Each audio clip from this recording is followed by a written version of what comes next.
masaya mga kapatid! Titingnan ko ang boses mo si Eric. Pwede ba ikasa?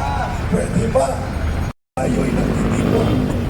Patuloy ang pagdagsa ng mga pulis para kubkubing ang kingdom of Jesus Christ at sakupin ang buong Davao City.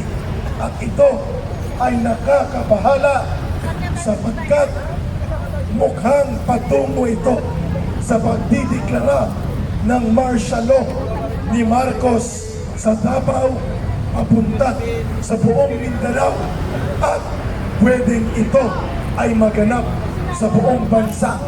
Nagmi-meeting po kapag lumala ang tensyon sa Davao ay pwedeng magdeklara ng state of lawlessness para i-call out ang armed forces of the Philippines at gamitin ang poder ng presidente sa martial law para lubusang makontrol ang galaw ng mga tao sa buong Davao at sa buong Mindanao papunta sa Pilipinas.